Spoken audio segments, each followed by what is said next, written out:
وہ چونکہ مقصود نہیں تھا تو ان چیزوں کے حصول کے باوجود بھی لوگ پریشان. مقصود یہ تھا کہ بہترین عمل، سونا عمل، اعلیٰ ترین عمل میرے رسول پاک صلی اللہ علیہ وسلم کے غلاموں نے نا وہ عمل کر کے دکھایا. اعلیٰ ترین مزاج رکھتے تھے اور اعلیٰ ترین خدمت، یعنی لوگ ان کا کردار دیکھ کے نا، کردار اور عمل دیکھ کے، ہم تو لمبی تقریریں کرتے ہیں، باتیں کرتے ہیں، بڑا کچھ بتانا پڑتا ہے، لیکن وہ بس تھوڑا سا نا لوگ ان کے پاس اٹھتے بیٹھتے تھے، آتے جاتے تھے. اتنی دوڑ ہے کہ آگے بڑھ کے اور لینا ہے اور لینا ہے، عالم مزید کا رٹا. وہ سمجھ گئے ہم نا اڑے ہوئے ہیں. بہت سارے لوگ ایسے ہیں جنہیں صحیح بات کا پتہ چل گیا ہے، وہ فیصلہ کرنے میں دیر کر رہے ہیں. انہیں سمجھ آ گئی ہے کہ بہتر یہی ہے کہ میں وقت پہ مسجد آیا کروں. انہیں سمجھ آ گئی ہے بہتر یہ ہے کہ سویرے اٹھ کے نا واٹس ایپ بعد میں دیکھوں، پہلے قرآن پاک کی زیارت کر لیا کروں. سمجھ انہیں ہے، سمجھ ہے کہ باتیں زیادہ کرنے سے بہتر ہے درود و سلام زیادہ پڑھا جائے. پتہ انہیں ہے، وہ فیصلہ ہی نہیں کر رہے، ارادہ نہیں بنا رہے، توجہ نہیں کر رہے. جب بہت زیادہ بندہ دنیا داری میں الجھ جاتا ہے نا، بہت زیادہ، آسانیاں تو بندے کو جینے نہیں دیتی. پہلے انسان کہتا ہے کہ موٹر سائیکل ہو جائے نا تو چلو سفر آسان ہوگا، پھر موٹر سائیکل کہتا ہے ٹائر 2 ہیں، 4 ٹائروں والی ہونا، چلو مہران ہی ہو جائے خیر ہے. لیکن مہران میں بیٹھتے ہی اسے خیال آتا ہے کہ اس کی تو سیٹیں تنگ ہیں، پھر اس سے بڑی گاڑی چاہیے. یہ روز دوڑ ہے. بانج فقیروں کسے نہیں ماریا، اے ہوئی چور اندر دا. یہ دوڑ ہے، یہ ختم. حضرت ابوبکر صدیق رضی اللہ تعالیٰ عنہ امیر تھے. ہمیں تو نا جی ایک سے ایک کھانا، اور آج یہ نہیں کھانا، آج میری مرضی کا کھانا، یہ میری مرضی کا، یہ میرے بچے کی مرضی کا، یہ فلانے کی مرضی کا. وہ خواہشات کا انبار. اور نفس بچے کی طرح ہوتا ہے، خواہش پوری کرو تو فوراً ہی دوسری بھی بتا دیتا ہے، دوسری پوری کرو تو تیسری کی بھی خبر دے دیتا. ہم نا چونکہ الجھ جاتے ہیں، پھر وہ الجھاؤ ہمیں باہر نہیں نکلنے دیتا. اگر تھوڑا تھوڑا کر کے، میرا مطلب یہ ہے کہ زندہ رہنے کے لیے روٹی کھانی ہے نا. مثلا روٹی کا لطف کتنی دیر ہوتا ہے، جتنی دیر منہ میں چباتے ہیں، اس کے بعد ختم. تو کپڑا تو پہننا تھا بدن چھپانے کے لیے، اس میں وہ کدھر سے آ گئی ساری کہانیاں جو آج بن گئی ہیں، بن گئی. اور اتنے میں نے عجیب و غریب نظام دیکھا ہے کہ نوجوان ہے، اچھا بھلا سیانا آدمی، کپڑے اس نے تازے سلوائے ہیں اور 99 لوگوں نے کہا صحیح لگ رہا ہے، تو صرف ایک نے کہا نہیں ٹھیک لگ رہا. وہ پریشان ہو جاتا ہے، کہتے بھی اس کا کچھ کروں. کیوں؟ اس لیے کہ یہی سارا مقصود سمجھ لیا ہے، کپڑے پہننا، اسی میں الجھ جانا. میں اکثر دوستوں سے کہتا ہوں، میں خود کسی دوسرے کی بات نہیں کرتا، بہت زیادہ عمر نہیں میری، میں خود جایا کرتا تھا.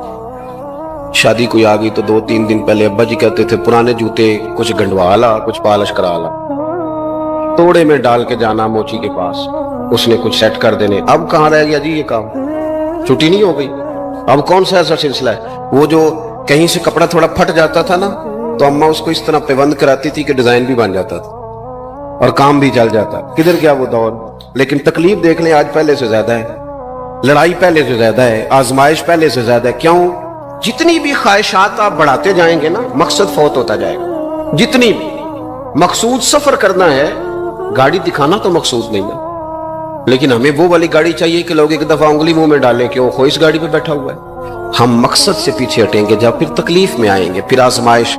زندگی میں ہم نے جو چیزیں مینج کی ہیں وہ ساری دوسروں کے لیے، ہمارے لیے کوئی شے بھی نہیں. ولیمے پہ گئے تاکہ برادری راضی ہو جائے، تعزیت کے لیے گئے تاکہ محلہ راضی ہو جائے، فلانا کام کیا تاکہ لوگ جو ہیں وہ میرے حق میں ہو جائیں. ساری زندگی دوسروں کے لیے جی کے گزار دی، اور آپ نے 99 نیکیاں کی، ایک خامی آئی تو لوگ تو وہ تھے جو پھر بگڑ گئے. بہتر نہیں بندہ رب کو ہی راضی کرے. واللہ ورسولہ احق ان یرضوہ، اللہ اور اس کے رسول کا زیادہ حق ہے کہ انہیں راضی کیا جائے، ان کا زیادہ حق.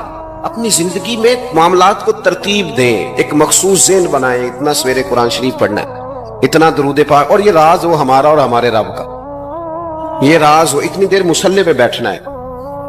میرے ایک دوست سے ڈاکٹر صاحب میں بیٹھا تھا تو وہ ایک شخص کو کہہ رہے تھے تیرے دل میں کچھ باتیں ہیں نکال دے تاکہ تیری ٹینشن ریلیز ہو جائے، تیری صحت ٹھیک ہو جائے گی. تو بندہ کہہ رہا تھا اچھا ٹھیک ہے ڈاکٹر صاحب. تو میں نے کہا کہ اگر آپ اجازت دیں تو ایک بات میں بھی کر لوں. نے کہا آپ بھی کر لیں. تو میں نے کہا ڈاکٹر صاحب کچھ دکھ بڑے ذاتی اور نجی ہوتے ہیں، بندہ کسی کے سامنے کہہ ہی نہیں سکتا، بڑے ذاتی قسم کے ہوتے ہیں. وہ آپ کسی کے سامنے جتنا مرضی کوئی قریبی ہو، وہ بندے کی اپنی اندر کی کچھ ایسی تکلیفیں ہوتی ہیں اندر کی. آزم گنڈاں دے وچ گنڈاں 10 کیڑی کیڑی کھولا. بڑے مسئلے ہوتے ہیں, آپ کیسے بیان کر سکتے ہیں, سوال ہی نہیں پیدا ہوتا. تو کہنے لگا پیر صاحب حال تو ہوگا نا. میں نے کہا بالکل ہے, ہمیں ہمارے دین نے دعا سکھائی ہے, جو کسی سے نہیں کہہ سکتے وہ اپنے رب سے کہہ دو. اللہ کے حضور عرض کر دو, کشکول طلب دراز کر کے کہہ دو مالک یہاں پریشان ہوں, وہ بڑا کریم ہے, عطا بھی کرے گا اور پردہ پوشی بھی فرمائے گا. اپنے اللہ کے ساتھ اپنا تعلق مضبوط کریں, اپنی زندگی میں حسن اعمال کا پیدا کریں, اعمال کا, کہانیوں کا نہیں, باتوں کا نہیں, تصویروں کا نہیں, نئی سے نئی پکچر کا نہیں, اعمال کا. اور خوبصورت ترین طریقہ ہو. دیکھیں نا, مشکل سے بھی تو نماز پڑھنی ہے نا. سویرے ابا بڑے غصے میں تھے تو پھر مجھے اٹھنا ہی پڑا, تو اس طرح بھی تو پڑھنی ہے. تو اگر بندہ ذوق سے اٹھے اور ذرا سونا کر کے وضو کرے اور ذرا صحیح کر کے مصلی بچھائے اور سجدہ کرے تو ذرا ذوق سے کرے, مجھے سوز دے, مجھے ساز دے, مجھے نیم شب کا نیاز دے, دم سجدہ خود کو میں توڑ دوں, مجھے ایسا ذوق نماز دے. اس ذوق کے ساتھ آگے بڑھے. مقاصد جب بندہ سمجھ جاتا ہے نا, مقاصد, پھر اس کے لیے آسانی ہوتی ہے. میں نے عرض کیا تھا زیادہ باتیں نہیں کرنی, مقصود تو ایک پیغام دینا ہے. اب ہم نے جانے والوں کے لیے کیا کرنا ہے؟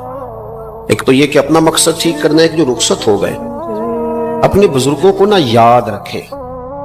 اصل کام ہے ان کو کھول کے بتائیے. سال کے بعد ختم, بڑی اچھی بات ہے, سسماہی, ششماہی, سیماہی سب ٹھیک ہے, ان کو یاد رکھیں. حضور نہ یاد رکھتے تھے, اپنی والدہ کا ذکر کرتے, اپنے والد کی بات کرتے, اپنے دادا کا ذکر کرتے. اپنے جانے سیدہ خدیجہ الکبریٰ رضی اللہ تعالیٰ نہ وصال کر گئیں تو حضرت عائشہ کہتی ہیں حضور اکثر گھر میں ان کا ذکر کرتے.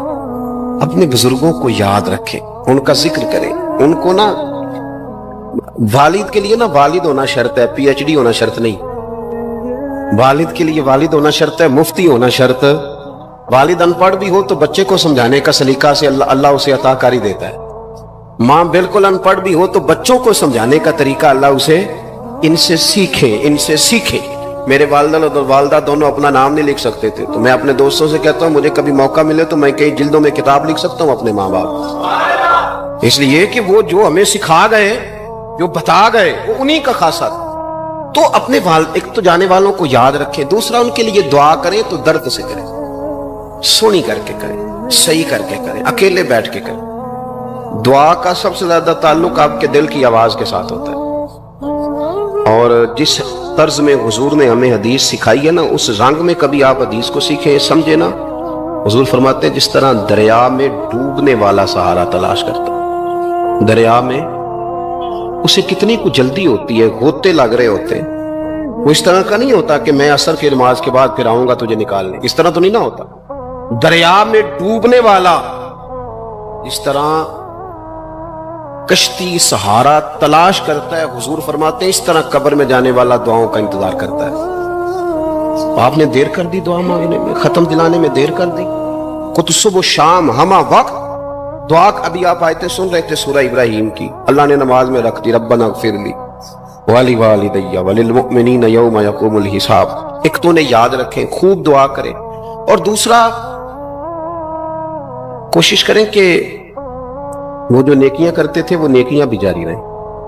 جن لوگوں سے ان کا اچھا تعلق تھا وہ تعلق بھی قائم رہے. یہ بھی کوشش کریں کہ ان کے لیے صدقات و خیرات کریں, اور قیمتی صدقہ دیں. قیمتی, میں بات ختم کرنے لگا ہوں بس. قیمتی صدقہ دیں, قیمتی. 15 تولے سونا گھر میں پڑا ہوتا ہے, قیمتی ہوتا ہے نا. کبھی کسی نے چوک میں بتایا آ کے کہ آج 15 تولے سونا میرے گھر میں پڑا ہے, بولو نا, لگتا ہے تو 10 چھڑنا ہے. اگر گھر میں 50 لاکھ روپے کیش پڑا ہو تو چوک میں گلی میں آ کے آپ بات کریں کہ گھر میں پیسے پڑے ہیں, کیوں کہ وہ قیمتی ہیں, کوئی لے نہ لے. تو یہ جو 5000 مسجد دیکھ کے سارے محلے کو بتاتے ہو, یہ بھی صدقہ تھا, یہ بڑا قیمتی چیز تھی. یہ بتانے والا نہیں تھا, یہ تو نیکی تو قیمتی تھی. قیمتی چیز جو ہوتی ہے وہ تو چھپائی جاتی ہے کہ بتائی جاتی ہے. یہ جو بیٹیاں ہیں نا اسلام کی, مائیں بہنیں, یہ قیمتی ہیں. اس لیے اسلام انہیں کہتا ہے تم گلیوں اور چوکوں میں آنے والی نہیں, قیمتی چیزیں گھر کے اندر رہا کرتی ہو. تم قیمتی چیزیں ہو, تمہارا وجود قیمتی ہے. تم کبھی ماں ہو, کبھی بیٹی ہو, کبھی بہن ہو, کبھی بیوی ہو, قیمتی ہو. اس لیے تمہیں اسلام کہتا ہے کہ گھر کے اندر رہو گی تو تمہاری قیمت رہے گی.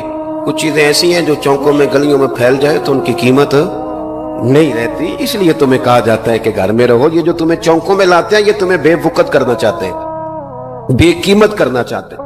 انسان تھوڑی دیر کے لیے اگر تھوڑی دیر کے لیے غور کرے تو بڑے بڑے جانور انسان سے بڑے طاقتور ہیں، لیکن اللہ نے ان کی نکیل انسان کے ہاتھ میں تھما دی۔ اتنا بڑا جہاز ہے، ٹنوں وزن لے کے چل رہا ہے، انسان کے بس کی بات نہیں کہ وہ کئی لوگ لگ کے بھی اس کو اٹھا سکے، لیکن اللہ نے اس کے قبضہ و اختیار میں کر دیا ہے۔ فرمایا هو الذی خلق لکم ما فی الارض جمیعا، زمین میں جو کچھ ہے سارا تیرے لیے بنایا ہے، آسمان میں جو ہے سارا تیرے لیے بنایا ہے۔ وما خلقت الجن والانس الا لیعبدون، فرمایا کل کائنات میں نے تیرے لیے بنائی ہے اور تجھے میں نے اپنی عبادت کے لیے پیدا فرمایا ہے۔ تو جنوں اور انسانوں کو اللہ نے اپنی عبادت کے لیے تخلیق فرمایا۔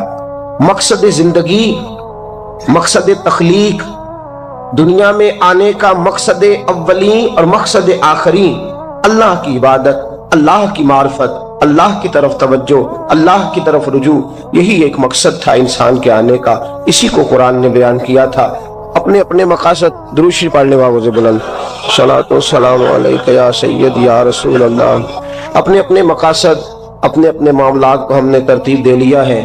صبح سے شام تک کے معاملات سارے کے سارے ہمارے ذاتی، نجی اور ہمارے اپنے بنائے ہوئے مقاصد کے تحت گزر رہے ہیں، حالانکہ رب کریم نے فرمایا کہ انسان میں نے تجھے اپنی عبادت کے لیے بنایا ہے، اپنے لیے تجھے بنایا ہے، تو میری بارگاہ میں سجدہ ریز ہو، تو میری بارگاہ کی طرف توجہ کرے، تو میرے لیے تسبیح پڑھے، تو تحلیل کے جملے بولے، تو تکبیر کہے، تو میرے محبوب پہ نازل ہونے والے قرآن کی تلاوت کرے۔